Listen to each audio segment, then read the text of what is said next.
Hello and welcome everyone to this Friday afternoon, Friday evening, Friday morning, depending where you are. A special live with a special guest today. I hope everyone is doing well. Hope we've all got that Friday feeling. And I'm really excited to speak to today's guest. We'll be speaking about music. We'll be speaking about how fame is affected with mental health. And we'll just be speaking about just all the general things regarding mental health. So just waiting for the guest to come on.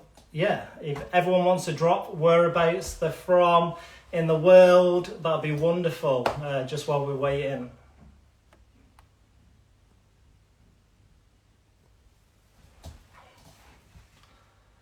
Excellent. Hey everyone.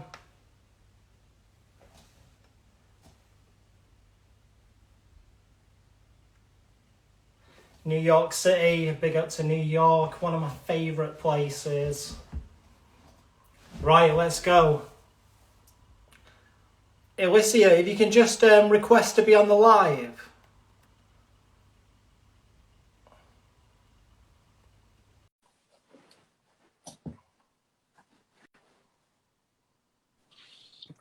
We're on. Hello. How are you? I'm good. How are you? I'm very well, thank you. Firstly, Alessia, I'd just like to thank you for taking the time out to come on the platform to speak about anxiety and mental health. I really appreciate you taking the time out. Thank you. Thank you. I appreciate you having me. This is good. It's awesome. No, that's wonderful. Alessia, for everyone who might not know who you are, if they haven't heard your fantastic songs, they've obviously been under a rock all this time. But if you can just give a brief explanation about your music journey, why you feel it's important to raise awareness in mental health, and just any songs that you've done that in previously. My name's Alessia Cara. I do music. So I'm a musician, a songwriter, a singer. I've been doing it professionally for about 5 years now, but like unprofessionally for years and years before I even started my career. And I think it's important to talk about mental health because I, as a person, have struggled with mine over the years since I was a very young girl. And I've tried my best, given my platform now to speak on it because I think that there's so much strength in numbers even if we don't have the answers. I think someone being able to say, hey, like same here, and share our experiences, I think it's so helpful, because we should open more dialogues about it, and there shouldn't be any stigma around feeling not your best or your mental health being like struggling in any way. There's nothing wrong with that, so I think it's just important to talk about it as much as we can. No, I think that's a really good point. And one of the standout moments that I've seen of your performances was the song that you did with Logic, especially the live version. Was it on the VMAs? Was it? That was at the Grammys, I believe. Was it the Grammys? Yeah. Yeah, it was. It was a huge moment. Yeah, it was so beautiful. It was so moving to see, and just the raw emotion through your singing, and just the message that you guys were portraying. You just did the mental health community a credit. So it's amazing seeing what a young lady can do with a platform and how you're using it so positively. So I'd like to thank you for that, Alex.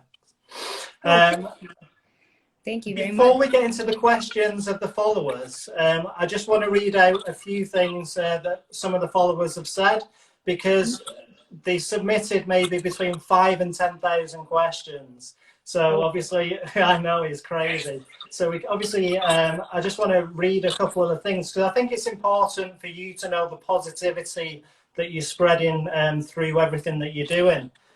So the first one is, Alessia is such a good role model for young people. I really appreciate what she stands for.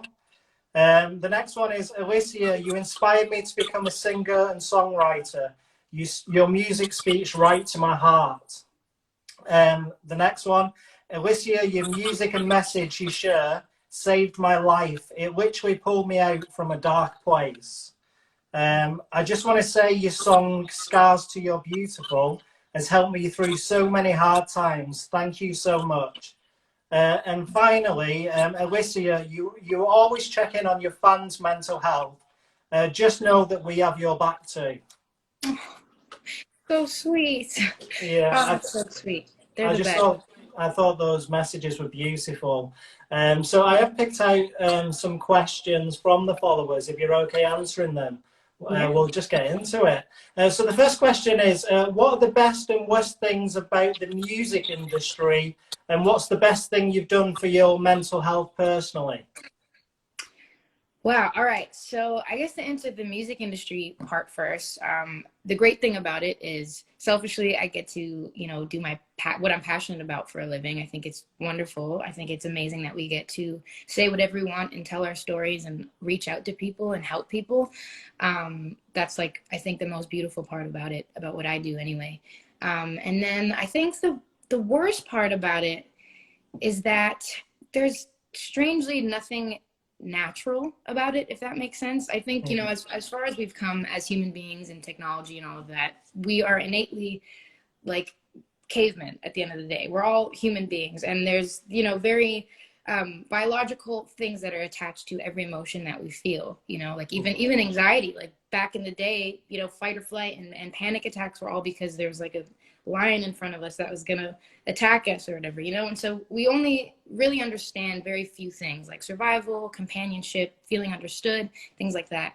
And so when you're thrown into the industry, it's a place that makes you feel so disposable, but at the same time so on top of the world, consistently and constantly, every single day. And not just like by your pack of like 1, 2, 3, 4, 5 people. It's like millions of people at the same time. And so all that adrenaline and all of that, back and forth so intensely is not human in a way. It's not natural. And I think it's very hard for our brains to understand it. And so I think that's why a lot of artists struggle with their mental health, because it's just not something that is natural, and there's no gene for fame, if that makes sense. So I think that's a very difficult part about it, is because you're constantly told you're amazing and then you're the worst all at the same time. So it definitely takes a toll on your mental health for sure. But to answer the second half of that question, the best thing that I've done, it's funny because I've struggled with my mental health for many, many years. And I only recently, like in these last few months, have done something good for it. And that is asking for help. What age would you say it started from, or when you noticed it? I mean, it goes as far back as like being a little kid, like 5 or 6, and being like petrified that like somebody was gonna come into my house and like try to kill my family. And like I had this like I would not sleep because I was like, I have to be up because something bad's gonna happen, and I think at the time I sort of like, or my parents sort of passed it off as like, a kid being scared of like monsters under the bed type thing. But it was always there. There was always a sense of worry there. And I think I really started noticing it in high school, in my teen years, just feeling depressed and anxious and not understanding what those things meant. And again, always sort of passing it off as like teenage hormones or whatever. And I think now I realize that it's not so much circumstantial as much as it is something in my, brain that I need to talk about and fix and ask for help on, and I think the strongest thing that we can do, oftentimes we think like the strong thing to do is like just push through it on our own and figure it out, which is great. But I think an even stronger thing to do when you need it is asking for help and opening dialogues and really trying to help yourself instead of just trying to be the strong man all the time. So that's what I've recently done in these last few months, is really talking to my family and friends who have been so supportive of me, and going to therapy. If you have the means to, I think therapy is amazing, or even just free therapy with your family and friends truly is so helpful. And also just like saying no to things and canceling things if I have to take care of myself. I've never done that before. I think as an artist, you kind of always have to act like every day is your best day ever. You have to always please people. You're conditioned to sort of be that way. And I think recently I've just been way more candid with the people I work with, and I've been able to say, hey, I don't know if I could do this today, or I need a day to myself, or, telling people that I'm struggling even, so that's been super helpful. Do you think with everything that's going on around the world, Do you think having that time through the lockdowns and things give you time to self-reflect maybe? Definitely. Yeah. I think while it's a terrible thing that's going on in the world, I think it's been a hidden blessing for a lot of people that are, trying to figure themselves out, because it's forced us to, it's forced us to sit with ourselves, and a lot of not so pretty stuff comes up, and I think ultimately it's for the better, because you really learn what areas you need to work on and what you're going through. And for me personally, just all this stuff came up that I wasn't even aware I was dealing with. And it can be very challenging, but it's really allowed me the time to dedicate to myself, where I'm not touring, I'm not traveling, I'm in one place every day. And it's been very helpful for that, to give myself some routine and some time to really, work on myself. No, that's brilliant. And like you said, one of the strongest things to do is to reach out and ask for help. So I think that's beautiful how you put that. The next question is, if you could give any advice to someone who struggles with anxiety specifically, what would it be, and what helps you in times of anxiety? If there's anything I could say, again, I think going back to the strength and comfort in numbers, I would say, because we're in our own heads and we're living our own lives, it's so easy for us to fall into the mindset of, we're the only person struggling with this particular feeling. Or I know that when I go through it, or I have times of like, what I now know is derealization and experiencing that, or, anxiety or panic attacks, I always feel like, oh my gosh, I'm losing my mind. This is not normal. Something is wrong. I'm dying, and it's very easy to feel that way. And so I would tell anyone who's struggling that there are 1 in 4 people actually that struggle with this, and you're not alone, especially in this time that we're going through. Give yourself some slack. This is, something that none of us have ever gone through in our lifetime, and it's abnormal and it's scary, and that can definitely amplify those feelings of anxiety. And you're not alone. You're not crazy. There's nothing wrong with you. We just have to figure it out. And we're human beings. It's normal to feel these things, and they're not always pleasant. They're actually very unpleasant and scary, but there are people there with you that are going through it. And I know many people who have gone through it and are looking at it on the other side and have made it out. So there is hope. And I think, there's just comfort in knowing that, for me anyway. So I hope it helps you too. Yeah, that's brilliant. And would you say, have you tried like breathing techniques when you're anxious, or meditation or mindfulness? Have you ever looked into exercise, for example? Do you find that helps? Yeah, I think I've done meditation. I've tried that. Specifically, mindfulness meditation has been pretty helpful. It's strange because I'm still kind of in the thick of it. So I'm still, trial and erroring, like what works and what doesn't. But I think for me, if it's at nighttime, I typically struggle a lot at night. And so what I do is I turn on the lights. I think being in the dark, you're sort of forced to just think about things. So what I do is turn on the lights and look at everything around me, and look at objects and describe them to myself in my head. That really helps ground me. Another technique I do is like looking at something square, like a TV screen or a picture frame, and sort of doing like a breathing thing. So you breathe in, hold it, breathe out, hold it. And you just keep doing that really slowly. Put your hands on your abdomen and sort of feel your breath through your stomach. That's very grounding and very helpful for me, but I think everybody's different, so you can find out. That's wonderful. And that's really, really true in what you said, especially when you're going through anxiety or an anxiety disorder. It's all about getting as much information and as many tools as you can, and just trial and error, like you said, figuring out what works best. Because some things might work brilliant for one person, but then someone else tries it and it might not be good for them. So I definitely think everything that you're speaking about is the right path. So that's fantastic. Just regarding like performance anxiety, have you ever had anxiety whilst actually performing your own songs? Definitely, yeah. I have had a lot of like blunders on stage. I've done like a bunch of TV shows. I think the first TV show I did was Jimmy Fallon, and I remember I forgot the entire melody to my song because I was so scared and like just so anxious that I was like singing like a totally different melody than my actual song, and I could not remember how my song went, like for the life of me. It was so strange. And there's another time, it was super early in the morning, really anxious. I didn't get any sleep. I have like trouble with sleeping all the time, and it was like live on TV, and I forgot all the words. and I just stood there and froze, and I could not finish the song. Like I was just like, I'm sorry, I can't do this. And it's challenging, it's scary. And then you get even deeper into the hole of insecurity, and you're like, oh my gosh, this happened, and blah, blah, blah, and you know how your anxious brain will tell you things that are not true. But I think the thing that's been helpful to me is understanding that whatever your brain says doesn't mean you have to engage with certain thoughts, you know, and your beliefs, or what you think are your beliefs, are not reality, or the world as you perceive it is not necessarily the reality. So in those moments, I'm like, okay, I feel like I'm the worst in the world right now, but I feel like everyone else doesn't. And, you know, everyone else understands. So that's not like whatever's going on in here is not actually what's really happening. So that's kind of helped me on stage, and understanding at my shows, people are there to see me because they love me and they love my music. And it's not the end of the world, you know, if I mess up. So that's been helpful. No, that's fantastic to hear as well. And it's brilliant to hear a musician, like you said, who actually gets anxious whilst performing, because you hear a lot of actors, actresses, and musicians say that, oh, well, when I hold the microphone, all my anxiety goes away.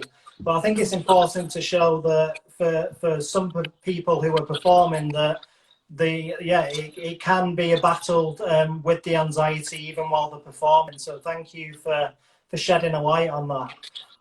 The next question is, do you have any pets, and do you think they are good for your mental health? Yes, I just recently actually got a dog, and it's I'm a first time dog owner, never had one before. And I really, really can say that they are so good for your mental health. Dogs actually, I think, are like the #1 species that can pick up on human energy and body language. And so she's just only 5 months old, but she already can tell if I'm anxious, or if I'm having a bad day, or if I'm crying. And she just like comes and like sits by my feet, or sits on my feet, just to sort of ground me. It's almost as if she's like grounding me. It's the strangest thing, but even just holding her when I'm not feeling the greatest, I think just releases some sort of endorphins, because it really does help. They're like great companions to have. I do recommend getting pets if you have anxiety or depression or anything like that. They really do, you know, they're there for you. And it's just nice to have company. You know, if you live alone, it's just nice to have somebody there that you could talk to, that doesn't understand what you're saying, but you can say things out loud too. Yeah. No, definitely. That's beautiful as well. And how is it owning a puppy? A lot of people say it's almost like a newborn child. Is it difficult, or is your dog well behaved? She is actually surprisingly very well behaved for a puppy. She's like fully trained, but at the same time, she is still a puppy, and she's teething right now like a baby. So she is chewing on everything that she sees, which can be challenging.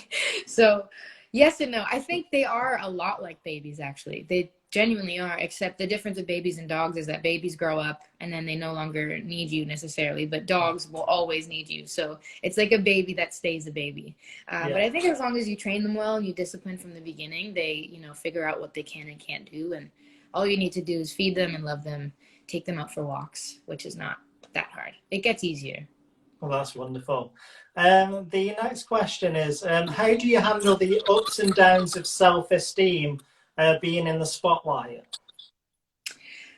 That's hard. It's really hard. Again, like I was saying, you know, this industry definitely makes you feel very disposable. And if you don't have, you know, if you're not on the top of the charts all the time, you're suddenly irrelevant. But then if you are, you're the best again. Yeah. And it's, you know, it's a lot of like feeding your ego, but then pushing it down. And, you know, it's very challenging for somebody who, you know, does struggle with their mental health, which is mostly every artist that I know, to read those things and see those things, because you already sort of struggle with who you are in your head, and are already being told like false narratives in your head from your anxiety. And then when you read things online, you don't know what to believe or what is true and what isn't. And it can be hard. I think the thing for me is just not looking at it as much as possible. And it's not so much to like ignore it, but just to focus on what I'm doing. I think the less opinions I hear around me, the more I can focus on what mine really is and what the truth of what I'm, you know, trying to say and trying to do is. And it can get sort of clouded. Even by the good stuff, it can get clouded. You really need to focus and, you know, look inward and figure out who it is you are as a person and as an artist instead of what everyone else decides you are. And there's a lot of deciding who you are for you when you're online all the time and reading certain things. So I try not to pay attention to it or engage too much and focus on the positives, and just, you know, I trust the opinions of my family and friends around me. And so I look to them for guidance and not so much the people who don't know me. But my fans definitely do know me, and they're always quick to be honest with me regardless. But it's the people who are just mean that I'm talking about that I try not to engage with, because it's not helpful. That's wonderful. And you just touched on it as well. So do you have a real positive influence team around you? Because that's really important, just for anyone in general life, to have these positive influences around them. Because what people say to us, like you say, it does matter. And also how we speak to ourselves, like you said about the inner critic. It's always our worst downfall. But like you said, you touched on it earlier, that we don't have to believe these irrational thoughts that we get. One thing that I always say is thoughts are not facts. 99% of what you hear in here isn't true. And just because you're getting these thoughts and then having physical symptoms of anxiety, that doesn't mean that the thoughts are any more true. A lot of people fall into like the trap of like almost validating that what I must be thinking must be true because I'm feeling this way. But yeah, I think that's really important what you said about just staying grounded, just looking at your own path, your own journey, and just having that positive influence around you. Yeah, absolutely. Yeah, I think you said it best, like thoughts are not facts. And sometimes when you're so in your head and you believe something so strongly, like, oh, I'm the worst person in the world, you automatically just take it as fact. That's not true. And then, you know, when your body, like you said, has physical reactions, you start to believe it even more. But I think what's really happening is your brain suddenly has this worry. It warns the rest of your body. So your body's like, oh, wait, we should worry. And then your brain's like, the body's reacting, I should worry. So it's like a vicious cycle of like reacting to the other thing, and then the other part believing that it's truth, if that makes any sense. So it's like sort of a cycle of reaction. And so we believe as our own consciousness, okay, something is wrong. But like I said before, it's just like going back to caveman days. Fight or flight is actually a way of protecting you. So oftentimes, I know that I used to think when I would get anxiety that like it was my brain against me or my body against me. But in fact, it's actually a very strange way of our body trying to help us and thinking that there's danger when there isn't. And so applying that to thought, your thought can think things when they're not actually there. That's why we have perception and we have fact. So I think really understanding what is perception and what is fact has been really helpful for me. And sometimes we need that reassurance from people around us. If I have to ask my friends 1,000 times, do I suck? Am I the worst? You know, just getting that reassurance is helpful. And another thing I would say to anybody struggling, which is super important, is that as much as you feel like you're a burden or like it's troublesome to talk to people, you're not a burden at all. And you're not, you know, the people that love you want to support you and want to help you, and they understand. And so, you know, like don't hold it in just because you feel like you're going to stress people out, or, you know, there's nothing wrong with talking about it. And just think about what I try to do is I think about if a friend were coming to me with their anxiety, would I think that they were a burden?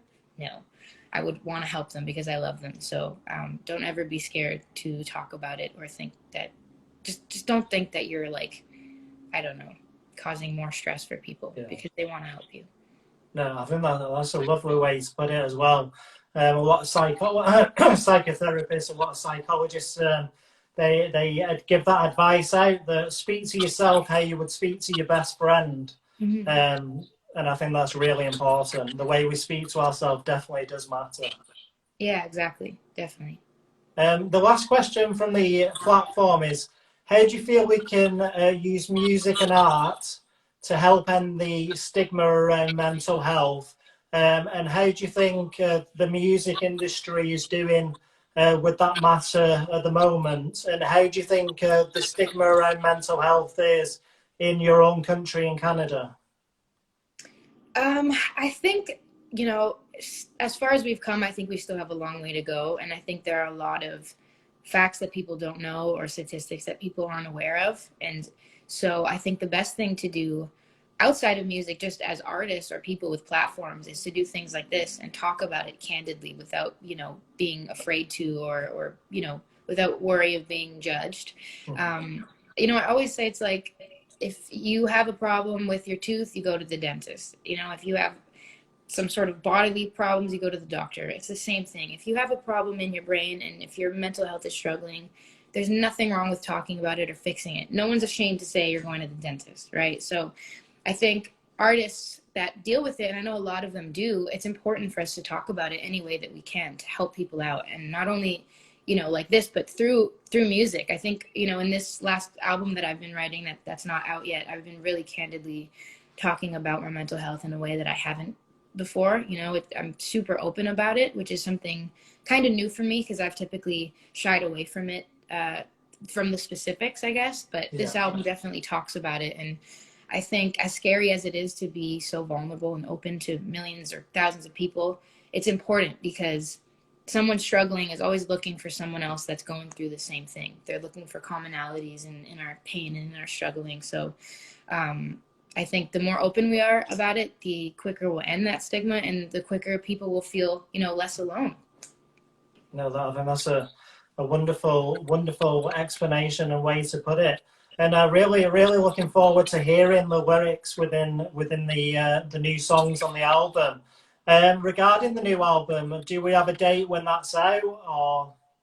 No, it's not even finished yet. I'm almost there. I think we're at home stretch, but I've just still been writing. I think, being home has just caused, weirdly, like at first no inspiration, but then now I've been hit with this new wave of inspiration. So every time I think I'm done, I just keep writing. So we'll see. I have no title, no date, nothing. I'm just sort of flowing, but lots of songs being written for sure. Oh, that's wonderful. And just regarding any other projects, Alessia, are you working on anything else? Is there anything else coming up?